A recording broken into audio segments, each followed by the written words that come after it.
Hello friends, good morning. How are you? I hope आप लोग बहुत अच्छे होंगे और आपकी स्टडी भी बहुत अच्छे तरीके से चल रही होगी। प्रीवियस लेक्चर में हम लोग कॉलिगेटिव प्रॉपर्टी के बारे में डिस्कस कर रहे थे, जिसमें हम लोग दो कॉलिगेटिव प्रॉपर्टी के बारे में डिस्कस कर लिए थे, जिसमें से एलिवेशन इन बॉइलिंग पॉइंट और दूसरा कॉलिगेटिव प्रॉपर्टी क्या था, relative lowering in vapour pressure, मतलब RLVP। इन दोनों के बारे में हम लोग ने डिस्कस कर लिया। आज हम लोग बहुत ही इंपॉर्टेंट टॉपिक के बारे में डिस्कस करने जा रहे हैं और उस इंपॉर्टेंट टॉपिक का नाम है third colligative property of the solution, that is depression in freezing point. तो चलिए without wasting time I come on the topic depression in freezing point. लेकिन उससे पहले हमें इन वर्ड का मतलब समझना है कि आखिर डिप्रेशन का मतलब क्या होता है और यहाँ फ्रीजिंग पॉइंट का मतलब क्या होता है। हालांकि फ्रीजिंग पॉइंट तो आप लोग जानते हैं कि फ्रीजिंग पॉइंट का मतलब क्या होता है कि जिस टेम्परेचर पर कोई सब्सटेंस फ्रीज करना शुरू करता है, हाँ, जिस टेम्परेचर पर कोई सब्सटेंस फ्रीज करना शुरू करता है उस टेम्परेचर को हम क्या कहते हैं, उसका फ्रीजिंग पॉइंट कहते हैं, है ना। और यहाँ डिप्रेशन का मतलब क्या हो रहा है? डिप्रेशन का मतलब हो रहा है कि जब फ्रीजिंग पॉइंट में कुछ चेंजिंग आ जाए, ठीक है, जब फ्रीजिंग पॉइंट में कुछ कमी आ जाए, ठीक है, उस कमी को क्या कहते हैं, डिप्रेशन कहते हैं। ठीक है, तो यानी ये मतलब तो समझ में आ रहा है कि डिप्रेशन में फ्रीजिंग पॉइंट का मतलब क्या हो रहा है कि जिस टेम्परेचर पर कोई सब्सटेंस फ्रीज करना शुरू करता है उसको हम क्या कहते हैं, उसका फ्रीजिंग पॉइंट कहते हैं। ठीक है, और जब फ्रीजिंग पॉइंट में कुछ कमी आ जाए, जब फ्रीजिंग पॉइंट में कुछ कमी आ जाए किसी कारण से, ठीक है, तो जो कमी आती है, हाँ, फ्रीजिंग पॉइंट में जो कमी आती है उसी को हम क्या कहते हैं, डिप्रेशन इन फ्रीजिंग पॉइंट का नाम देते हैं। ठीक है, अब इसे समझने का हम कोशिश करते हैं कि आखिर फ्रीजिंग पॉइंट में कमी किस तरह से आती है। ठीक है, तो हमें सीखना है, समझना है कि आखिर डिप्रेशन इन फ्रीजिंग पॉइंट का मतलब क्या होता है। और इसे समझने के लिए हम क्या करते हैं, we have to take a beaker. हमें क्या करना है, एक बीकर लेना है। ठीक है, थोड़ा सा समझना है, एक बीकर लेना है।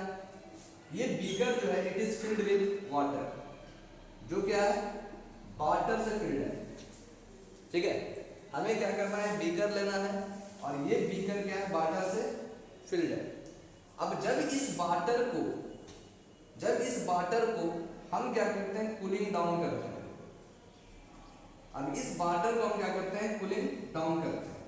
हम जानते हैं कि जब वाटर को कूलिंग डाउन करेंगे तो ये क्या होगा, आइस में कन्वर्ट होगा। ठीक है, आइस में कन्वर्ट होगा।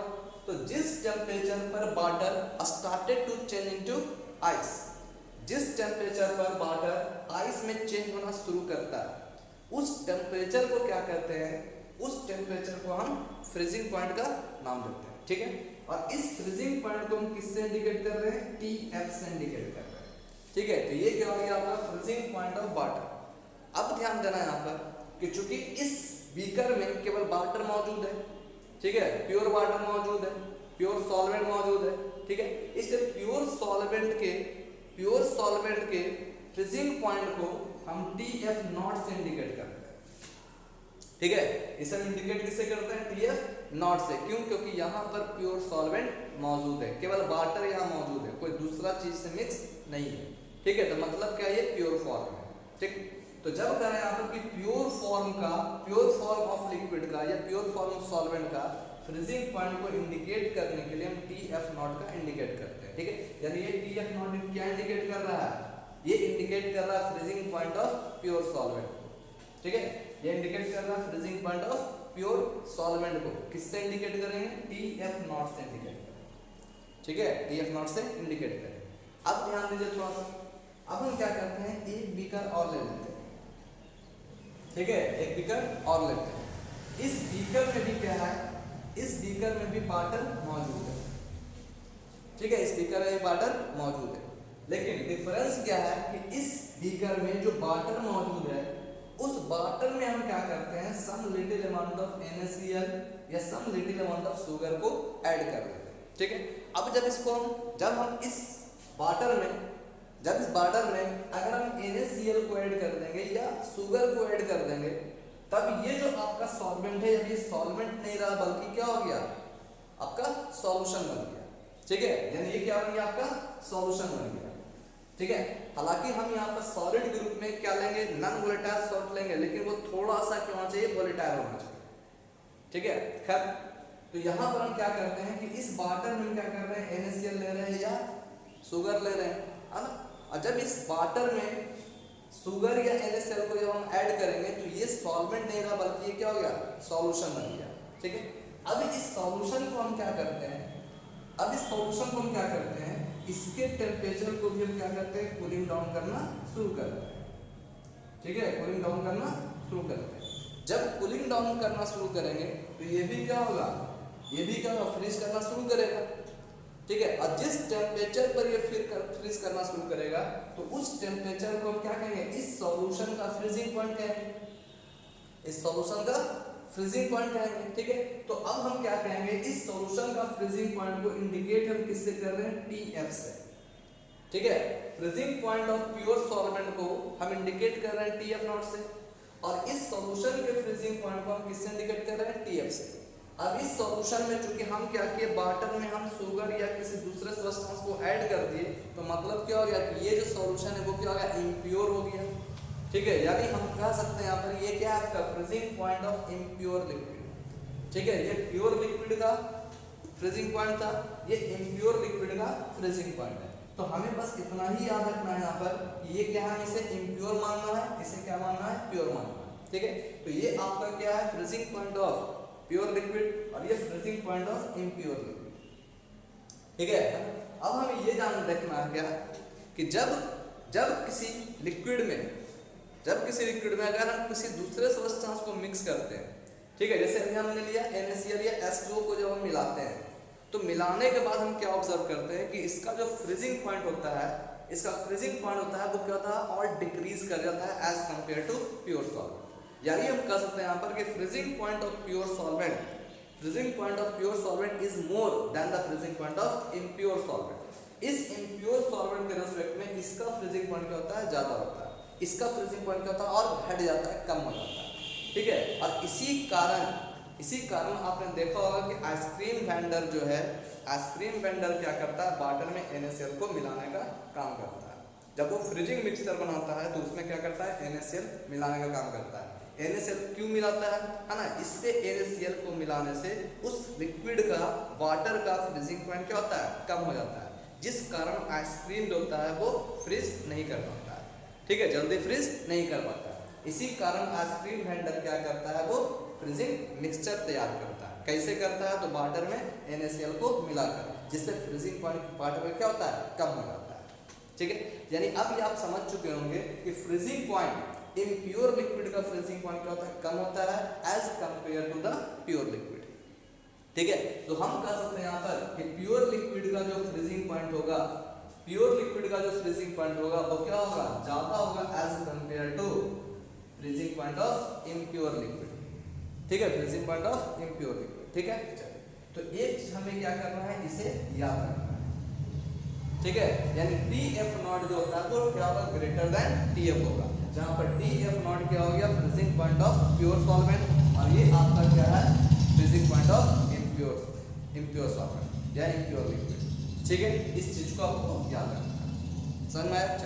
अब ध्यान दीजिए, अब हम क्या कर रहे हैं, अब हमें क्या जानना है कि आखिर अब फ्रीजिंग पॉइंट का पहले मतलब समझना है, उसके बाद इसे ग्राफ से हम समझेंगे कि आखिर डिप्रेशन इन फ्रीजिंग पॉइंट का मतलब क्या होता है और इसका एक्सप्रेशन किस तरह से कैलकुलेट करेंगे, ठीक है। चलिए, तो इतना चीज तो आप समझ चुके होंगे कि डिप्रेशन इन फ्रीजिंग पॉइंट का मतलब क्या होगा, ठीक है। अब जब इसीलिए कह रहे हैं यहाँ पर कि जब फ्रीजिंग पॉइंट का प्योर सॉल्वेंट है ना, ये दिया freezing point of pure solvent और freezing point of impure solvent, अब इन दोनों में कितना डिफरेंस आया, ये डिफरेंस किसके कारण आया, किसी सब्सटेंस को ऐड करने के कारण।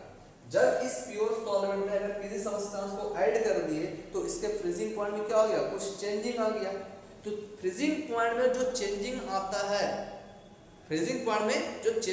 है, किसी दूसरे सब्सटेंस को प्योर सॉल्वेंट में मिलाने पर, ठीक है, अगर प्योर सॉल्वेंट में किसी दूसरे सब्सटेंस को मिलाने पर फ्रीजिंग पॉइंट में जो चेंजिंग आता है, फ्रीजिंग पॉइंट में जो कमी आता है, उसी को हम क्या करते हैं, डिप्रेशन इन फ्रीजिंग पॉइंट का नाम देते हैं, ठीक है। तो अब आप ये समझ चुके होंगे कि डिप्रेशन इन फ्रीजिंग पॉइंट का मतलब क्या होता है, ठीक है।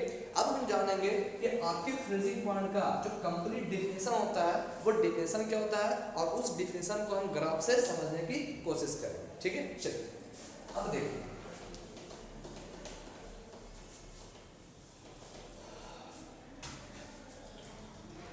अब हमें जानना है यहाँ पर फ्रीजिंग पॉइंट कहते किसे। फ्रीजिंग पॉइंट का मतलब क्या होता है कि eight which temperature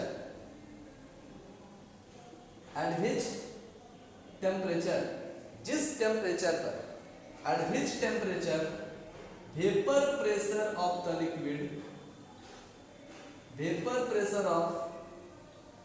liquid phase, जिस टेम्परेचर पर vapour pressure of liquid phase becomes equal to the vapor pressure of solid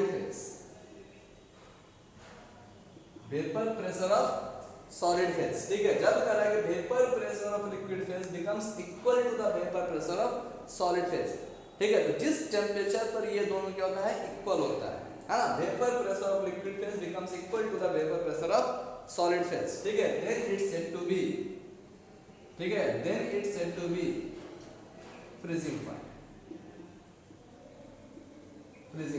तो इसे ही हम क्या करते हैं, फ्रीजिंग पॉइंट का नाम देते हैं, ठीक है। इसी को हम क्या करते हैं, फ्रीजिंग पॉइंट का नाम देते हैं, ठीक है। यानी कहने का मतलब क्या हो रहा है कि जब vapour pressure of liquid phase becomes equal to the vapour pressure of solid phase, ठीक है, तो then it is said to be freezing point.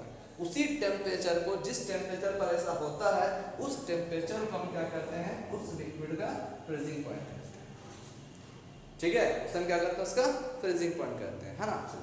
अब ध्यान, अब इसे समझने के लिए ये जो स्टेटमेंट दिया हुआ है, इस स्टेटमेंट को समझने के लिए हम ग्राफ प्लॉट करते हैं। वो ग्राफ क्या होगा, यानी we have to plot a graph, ठीक है, on taking vapour pressure versus temperature, यानी वेपर प्रेशर और टेम्परेचर को लेकर हम क्या करते हैं, एक ग्राफ प्लॉट करते हैं, ठीक।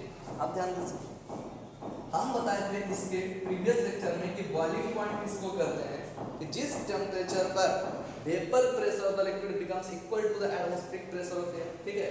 तो ध्यान दीजिए, ये आपका क्या था, vapour pressure of the liquid, vapour pressure of the liquid, और ये क्या था, एटमॉस्फेरिक प्रेशर, और ये आपका क्या इंडिकेट कर रहा है, वेपर प्रेशर ऑफ लिक्विड, ठीक है। वेपर प्रेशर ऑफ लिक्विड मतलब यहाँ हम वाटर ले लेते हैं, ठीक है। तो vapour pressure of pure solvent becomes equal to the atmospheric pressure of air, it's said to be, तो इसको क्या करते हैं, इसका बॉइलिंग पॉइंट बताए थे।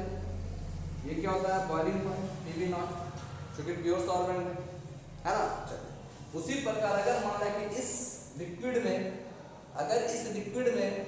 हमने क्या किया था, कोई सब्सटेंस जैसे NaCl को हम क्या किए, मिला दिए, NaCl को क्या किए, मिला दिए। तो मिलाने पर इसका वेपर प्रेशर जो है वो क्या होता, बढ़ रहा था, है ना। वेपर प्रेशर क्या हो रहा था, यहाँ पर बढ़ रहा था, और जिसके कारण इसका टेम्परेचर, इसका बॉइलिंग पॉइंट क्या हो रहा था, बढ़ रहा था,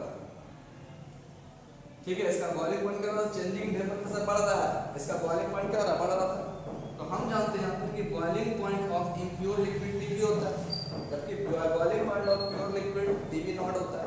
इसके बारे में प्रीवियस लेक्चर में डिस्कस कर चुके हैं, ठीक है।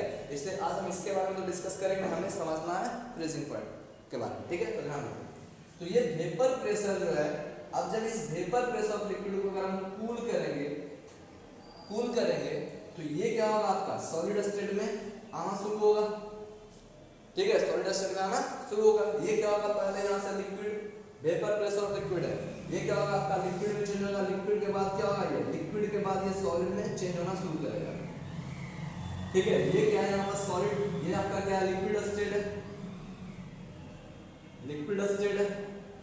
ठीक है।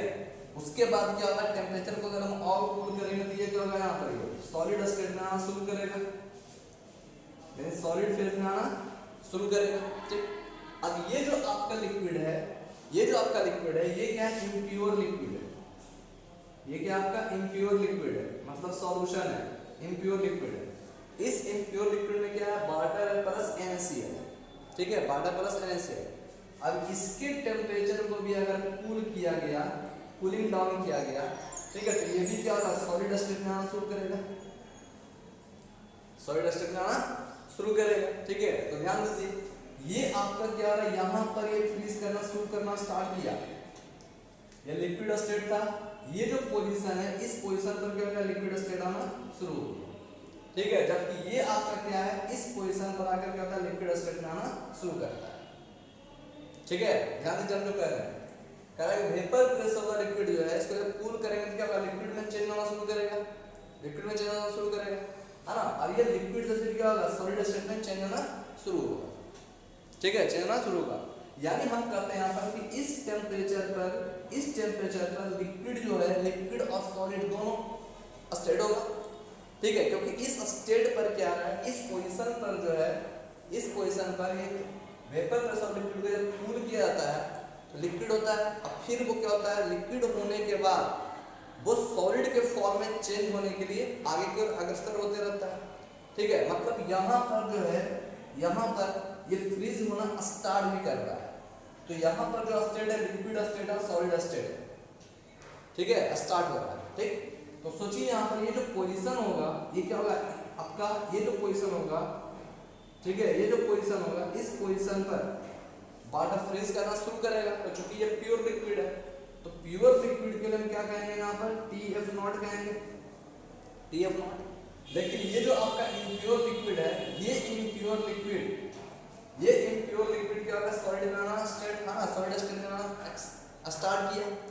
तो अब क्या है, यहाँ पर जब ये स्टार्ट करेगा तो इस टेम्परेचर को क्या कहेंगे हम, फ्रीजिंग पॉइंट कहेंगे। लेकिन फ्रीजिंग पॉइंट किसका कहेंगे, इम्प्योर लिक्विड का कहेंगे। ये हो गया इम्प्योर लिक्विड का फ्रीजिंग पॉइंट, यानी इस टेम्परेचर पर ये क्या होता है, सॉलिड स्टेट में चेंज होना शुरू करता है।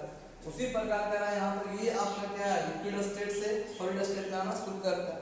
तो ये आपका क्या हो गया, प्योर सॉल्वेंट का फ्रीजिंग पॉइंट, ये आपका क्या हो गया, इम्प्योर सॉल्वेंट का फ्रीजिंग पॉइंट। ठीक, तो सोचिए तो चेंजिंग कितना हो रहा है यहाँ पर, ध्यान दीजिए। ये चेंजिंग जो भी टेम्परेचर हम जानते हैं यहाँ पर लेफ्ट टू राइट बढ़ रहा है, तो यानी इसका टेम्परेचर क्या होगा, ज्यादा होगा, इसका फ्रीजिंग पॉइंट ज्यादा होगा एज कंपेयर टू TF। तो TF क्या था, इम्प्योर लिक्विड था। और मैंने आपको भी बताया था कंडीशन कि TF0 जो होता है वो ग्रेटर देन TF होता है, यानी freezing point of pure solvent जो होता है वो ज्यादा होता है as compare to freezing point of impure solvent. ठीक है, तो अब देखिए, तो यहाँ पर करेंगे दोनों में चेंजिंग कितना हो रहा है, ये आपका TF0 दिया हुआ, ये आपका TF है ना, ये आपका freezing point of pure solvent है, ये आपका freezing point of impure solvent है। अब दोनों का चेंजिंग जो होगा, तो चेंजिंग कितना है देखिए यहाँ पर, ये टेम्परेचर इंडिकेट कर रहा है TF0, ये टेम्परेचर इंडिकेट कर रहा है TF। अगर इन दोनों का डिफरेंस अगर निकालना है, यानी इन दोनों का डिफरेंस निकालना तो कैसे निकालेंगे, तो TF0 माइनस TF, इसे क्या कहना है, डेल TF। ठीक है, इन दोनों के बीच का डिफरेंस क्या कहलाता है, डेल TF। तो हम कह सकते हैं यहाँ पर कि दोनों का डिफरेंस निकालेंगे तो क्या गेट करेंगे, TF गेट करेंगे, यानी TF del TF is equal to, हम कह सकते हैं कि TF0 अब माइनस क्या हो जाएगा, TF del TF is equal to TF0 minus TF, है ना। It is the equation first, इसे हम इक्वेशन फर्स्ट कर देते हैं। और ये जो आपका क्या हो गया, ये तो आप जान रहे हैं TF0 क्या है, ये TF आप जान रहे हैं क्या है, लेकिन ये जो डेल TF है, ये जो डेल TF है, इसी को क्या कहते हैं हम, changing in freezing point. Changing in freezing point, freezing point में कितना चेंजिंग आया। ठीक है, और मैंने आपको बताया कि चेंजिंग है ना, किसी प्योर सब्सटेंस में दूसरे सब्सटेंस को मिलाने पर फ्रीजिंग पॉइंट में जो चेंजिंग आता है उसे कहते हैं डिप्रेशन फ्रीजिंग पॉइंट, हमने बताया। तो चेंजिंग इन फ्रीजिंग पॉइंट, इसी चेंजिंग इन फ्रीजिंग पॉइंट को हम क्या कह रहे हैं, डिप्रेशन इन फ्रीजिंग पॉइंट का नाम दे रहे हैं, डिप्रेशन इन फ्रीजिंग पॉइंट का नाम दे रहे हैं। ठीक है, इतना चीज आप समझ चुके होंगे। चलिए अब ध्यान दीजिए, अब हम जानते हैं यहाँ पर कि अगर ग्राफ का स्टडी किया जाए, अगर हम लोग ग्राफ का स्टडी करते हैं तो हम क्या ऑब्टेन करते हैं कि ये जो आपका चेंजिंग इन फ्रीजिंग पॉइंट है, चेंजिंग इन फ्रीजिंग पॉइंट है, ये डायरेक्टली प्रोपोर्शनल है तो चेंजिंग इन प्रेशर आ रहा है। ठीक है, वेपर प्रेशर में जितना चेंजिंग आ रहा है, जितना चेंजिंग आता है वो क्या होगा, यहाँ पर डायरेक्टली प्रोपोर्शनल होगा। जितना चेंजिंग वेपर प्रेशर में आ रहा है उतना ही चेंजिंग इसमें क्या हो रहा है, चेंजिंग इन फ्रीजिंग पॉइंट में आ रहा है ना। जितना देखिए यहाँ पर, जितना टेम्परेचर में जितना चेंजिंग आ रहा है, वेपर प्रेशर में भी उतना ही चेंजिंग आ रहा है ना। वेपर प्रेशर में देखिए चेंजिंग आ रहा है, वेपर प्रेशर में, ये वेपर प्रेशर में चेंजिंग आया तो मेरा फ्रीजिंग पॉइंट में चेंजिंग आ रहा है। ठीक है, ये देखिए जितना ज्यादा ये बढ़ रहा है, वेपर प्रेशर में डिफरेंस जितना ज्यादा बढ़ रहा है इसमें जो इसके फ्रीजिंग पॉइंट में भी डिफरेंस जो उतना ही ज़्यादा बढ़ रहा है, चेंजिंग उतना ही ज़्यादा बढ़ रहा है। तो हम कह सकते हैं यहाँ पर कि changing in freezing point is directly proportional to changing in vapour pressure. ये दोनों क्या होता है, डायरेक्टली प्रोपोर्शनल होगा, क्योंकि यहाँ देखिए जितना वेपर प्रेशर में चेंजिंग आ रहा है, ये वेपर प्रेशर में चेंजिंग आ रहा है, ये हो गया चेंजिंग इन वेपर प्रेशर, है ना, डायरेक्टली। तो यहाँ पर वेपर प्रेशर में जितना चेंजिंग आ रहा है, यहाँ से है ये चेंजिंग वेपर प्रेशर, जितना चेंजिंग आ रहा है, ठीक है, उतना ही चेंजिंग यहाँ पर देखिए, जिस ये चेंजिंग बढ़ रहा है, चेंजिंग वेपर प्रेशर जैसे जैसे बढ़ रहा है, तो यहाँ पर टेम्परेचर भी क्या हो रहा है, चेंजिंग इन टेम्परेचर जो है फ्रीजिंग पॉइंट वो भी क्या हो रहा है, बढ़ रहा है। तो इसलिए हम कहते हैं यहाँ पर कि changing in freezing point is directly proportional to changing in vapour pressure of the liquid, ठीक है। और हम रॉट लॉ से क्या जानते हैं कि वेपर प्रेशर जो होता है वो डायरेक्टली प्रोपोर्शनल टू क्या होता है, मोल फ्रैक्शन, ठीक है, मोल फ्रैक्शन ऑफ सॉलिड। यानी हम जानते हैं यहाँ पर कि जो वेपर प्रेशर है वो डायरेक्टली प्रोपोर्शनल टू क्या होता है, मोल फ्रैक्शन ऑफ सॉलिड होता है। इसको हम प्रूफ कर चुके हैं रॉल्ट लॉ, ठीक है, इसे हम रॉल्ट लॉ में प्रूफ कर चुके हैं, ठीक है। तो इसलिए हम कह सकते हैं यहाँ पर कि ये जो आपका डेल पी जो होगा वो डायरेक्टली प्रोपोर्शनल टू क्या हो जाएगा, मोल फ्रैक्शन होगा, ठीक है। मोल फ्रैक्शन किससे, तो हम कह सकते हैं रॉल्ट लॉ से। तो जब यहाँ पर ये डायरेक्टली प्रोपोर्शनल है, तो हम यहाँ पर क्या करेंगे, चेंजिंग प्रेशर का वैल्यू यहाँ पुट कर देंगे, ठीक है। दोनों से कंपेयर करने पर हम क्या गेट करेंगे, हम गेट करेंगे TF delta TF is directly proportional to क्या हो जाएगा आपका, मोल फ्रैक्शन, ठीक है, मोल फ्रैक्शन ऑफ सॉलिड, ठीक है। चलिए अब देखिए मोल फ्रैक्शन ऑफ सॉलिड। और डायरेक्टली प्रोपोर्शनल को हटाने के लिए हम क्या करते हैं, यहाँ पर एक कांस्टेंट का यूज करते हैं K, जबकि ये K क्या है, कांस्टेंट है, जिसको हम प्रोपोर्शनलिटी कांस्टेंट का नाम देते हैं। अभी हम इसको क्या करते हैं, प्रोपोर्शनलिटी कांस्टेंट का नाम देते हैं, ठीक है। यानी यहाँ पर जो भी कांस्टेंट है, डायरेक्टली प्रोपोर्शनल को हटाने के लिए हम यहाँ कांस्टेंट K का यूज करते हैं, जिसे हम प्रोपोर्शनलिटी कांस्टेंट का नाम देते हैं, ठीक। और del TF is equal to K into ये आपका क्या है, मोल फ्रैक्शन ऑफ सॉलिड। और मोल फ्रैक्शन ऑफ सॉलिड कहते हैं किसको, मोल फ्रैक्शन ऑफ सॉलिड जो है, mole fraction is the ratio किसका, तो हम the number of moles of solid to the number of moles of solution. और सॉल्यूशन को हम क्या लिखेंगे, number of moles of solvent plus number of moles of solid. यहाँ NB क्या इंडिकेट कर रहा है, number of moles of solid, और NA क्या इंडिकेट कर रहा है, number of moles of solvent, ठीक है। तो mole fraction of solute is equal to क्या होता है, number of moles of solute to the number of moles of solution. इन दोनों के रेशियो को हम क्या करते हैं, मोल फ्रैक्शन ऑफ सॉल्यूट का नाम देते हैं, ठीक। अब थोड़ा सा एक चीज और ध्यान दीजिए, क्योंकि ये number of moles of solvent है, ये number of moles of solute है, हम ये भी जानते हैं कि number of moles of solvent होता है, इसका वैल्यू बहुत ही ज्यादा क्या होता है, ग्रेटर होता है as compare to number of moles of solute, ठीक है। So we can say the value of NB can be neglected. इसी कारण हम यहाँ पर NB के वैल्यू को नेग्लेक्ट कर सकते हैं, ठीक है। तो नेग्लेक्ट करने के बाद हम क्या ऑब्टेन करेंगे, del TF changing in freezing point is equal to K into NB upon NA, और इज इक्वल टू क्या लिखेंगे, K इंटू जहाँ NB क्या है, number of moles of solute, और number of mole is equal to होता है क्या है, weight in gram upon molar mass. तो इसे हम NB को हम कन्वर्ट कैसे कर सकते हैं, weight in gram WB upon molar mass of B, ठीक है।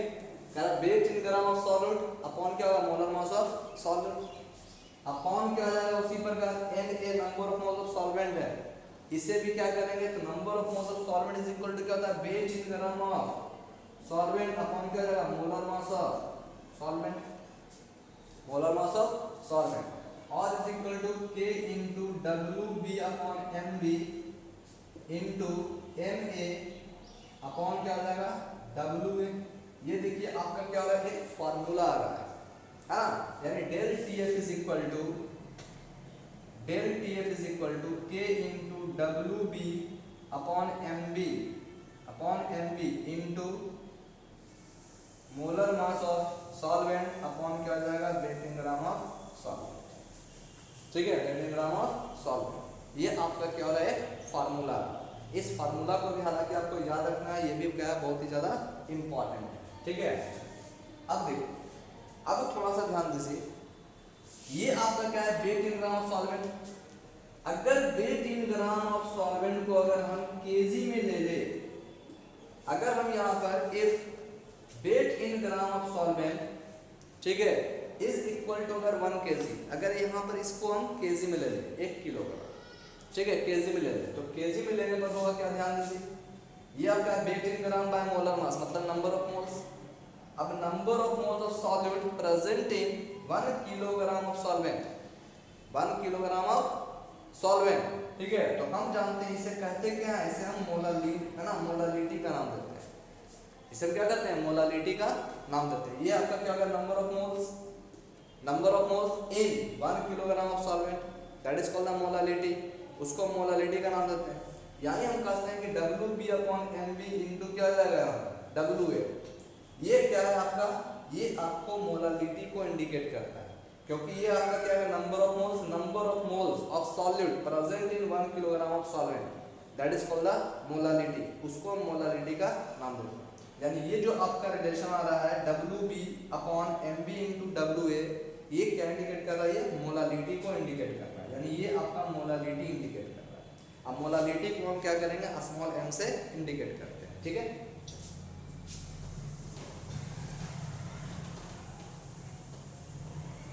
अब देखते हैं, तो अब करा इसलिए हम करते हैं यहाँ पर कि del TF is equal to K into M into MA, जहां पर ये आपका क्या है, मोलालिटी।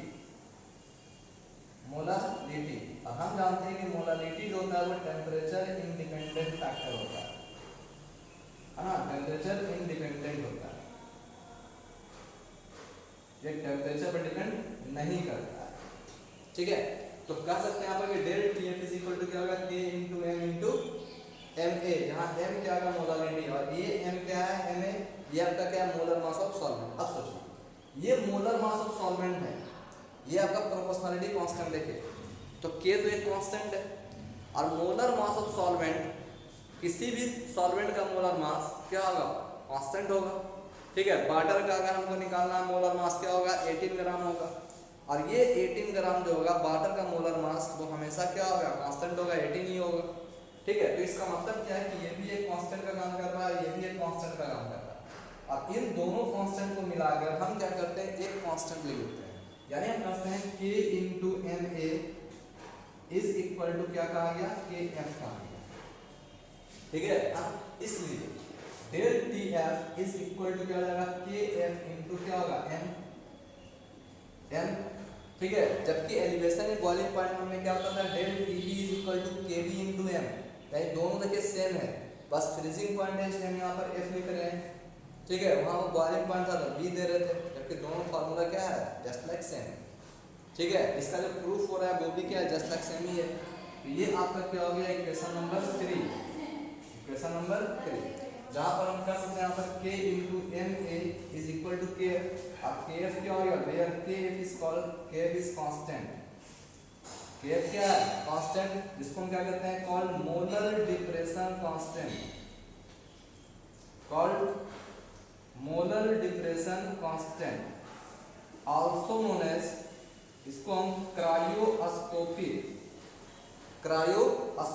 कांस्टेंट, क्रायोस्कोपिक कांस्टेंट का नाम से भी जानते हैं, ठीक है। क्रायोस्कोपिक नाम से भी, क्रायोस्कोपिक कांस्टेंट का नाम से भी जानते हैं, ठीक है। तो सोचिए, यानी एक फार्मूला क्या आ गया, del TF is equal to KF into M, and it is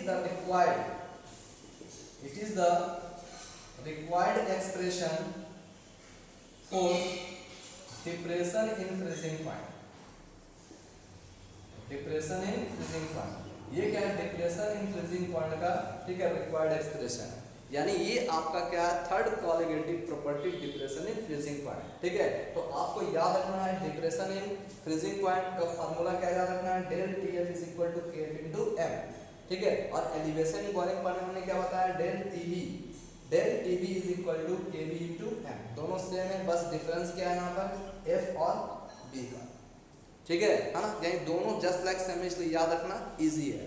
लेकिन एक चीज याद रखना है कि ये दोनों जो टॉपिक है, depression in freezing point and elevation in boiling point, ये दोनों बहुत ही ज्यादा इंपॉर्टेंट टॉपिक है और इससे रिलेटेड न्यूमेरिकल्स क्वेश्चन जो है आपके कंपटीशन में, आपके एग्जाम में, 12th के एग्जाम में ये निश्चित रूप से पूछे जाते हैं। ठीक है, चलिए अब ध्यान दीजिए। अब हम जानते हैं कि del TV is equal to del TF is equal to K into M, KF into M.